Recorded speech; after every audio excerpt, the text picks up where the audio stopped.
ટ્રાફિકનો પ્રશ્ન થાય. બીજો આખી સોસાયટીનું પાણી અહીંથી નીકળે. આ રીતનો છે અહીંથી, બરાબર છે.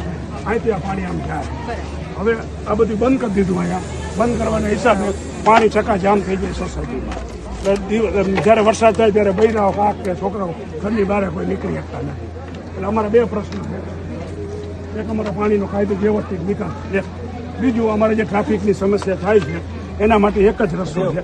અમારી સોસાયટીએ જે 1988ની અંદર જે કંઈ પ્લોટિંગ કર્યા હતા એને અમે એપ્રોચ આપેલા. 5 એપ્રોચ છે ઓલરેડી આ સોસાયટીના.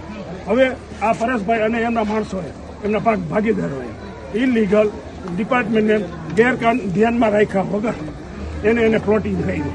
હવે પ્લોટિંગ કર્યું, લાવ નકશો બતાવો. બરાબર, જો ચાલો લાવો.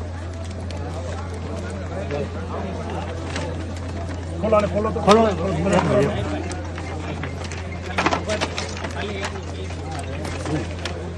આ રીતે એને પ્લોટિંગ કર્યું. મૂકી લાવો. અત્યારે આપણે આ રીતે ઉભા છીએ. આ એનો સામેનો રસ્તો છે. અમે બધા એને પ્લોટ અને શેરી એક જોઈ શું આવે છે એને દર્શાવી. રેડી. હવે અહીંયા એને એપ્રોચ ન આપવો પડે. અધિકારીઓને છેતરવા માટે એને શું કામ કર્યું છે કે અહીંયા એક જોઈન્ટ સર્વે નંબર લખ્યો. એક જોઈન્ટ સર્વે નંબર એટલે એગ્રીકલ્ચર લેન્ડ, બરાબર. એક જોઈન્ટ સર્વે નંબર આ અમારા લાગુ સર્વે નંબર છે. આ ખેતરના બધા હણકે હણક આપણે અહીંયા ઊભા છીએ.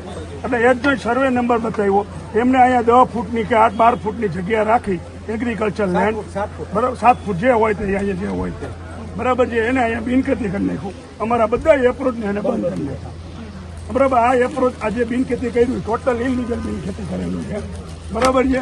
અહીંયા બધાને એપ્રોચ આપવા જોઈએ. અમારે ક્યાંય હેલિકોપ્ટર લઈને જવાનું, બરાબર. અમારો પ્રશ્ન છે કે ભાઈ હવે અમને અહીંયા આ જે બિનખેતી કર્યું છે એને રેગ્યુલાઇઝ આ કેન્સલ કરે અને નવું બિનખેતી કરે. અમારા જે એપ્રોચ છે એ એપ્રોચને જોડાણ આપે અને અમારા પાણીનો નિકાલ થાય. આ અમે રજૂઆત કરી હતી ક્યાં કલેક્ટરમાં. લાવો તો ભાઈ, લાવો. અમે રજૂઆત કરેલી કલેક્ટરમાં, મામલતદારમાં, બધી જગ્યાએ. અમારી અરજી રિજેક્ટ કરી. રિજેક્ટ એટલા માટે કરી કે આની અંદર જે માથાઓ છે, બરાબર છે, એને અમારી કંઈ પરેશાની સમજ્યા વગર એની જે મજા આવે છે એને કેમ અહીંયા વ્યવસ્થિત કોઈ અંદર આવે નહીં એ રીતે એને પ્લોટિંગ કરી. સાહેબો જે રીતે એને ચર્ચા કરી હોય સાહેબોને અંધારામાં રાખ્યા. અમારી અરજી રિજેક્ટ થઈ. એટલે અરજી કરીને અમે થાકી ગયા છીએ. હવે અમારી બધી સોસાયટી એમ કહે છે કે ભાઈ આપણે અહીંયા પાણીનો વ્યવસ્થિત નિકાલ થાય એવી વ્યવસ્થા કરવી છે અને અહીંથી હાલવું છે. હવે અમે પછી જો અમે હાલીને ગેરકાયદેસર લાગતું હોય ડિપાર્ટમેન્ટને પોલીસ તો અમને બધાને એરેસ્ટ કરી નાખે. એરેસ્ટ કરીને કાયદેસરની કાર્યવાહી કરે. રિજેક્ટ સરકારમાં સાહેબ રિજેક્ટ કરી દે પછી અમારે ક્યાં જવાનું? હવે અમારે પાસે એક જ વિકલ્પ છે, ગાંધીનગર મંજૂર થયેલી છે. સમજો અમારી રિજેક્ટ કરી નાખી. હવે અમારા પાસે બીજો રસ્તો જ નથી. અમારે બાજવા સિવાયનો સમજી ગયા તમે? એટલે કાયદો હાથમાં લેવા સિવાયનો રસ્તો જ નથી.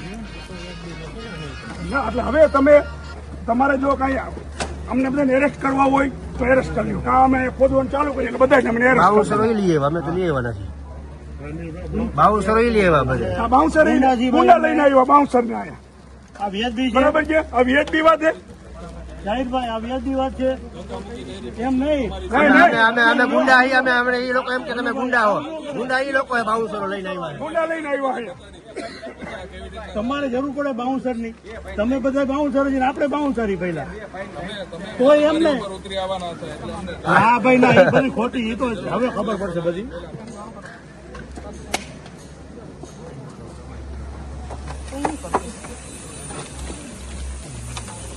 હવે અમને અમારું કામ કરવા દો ને એરેસ્ટ કરો અમને.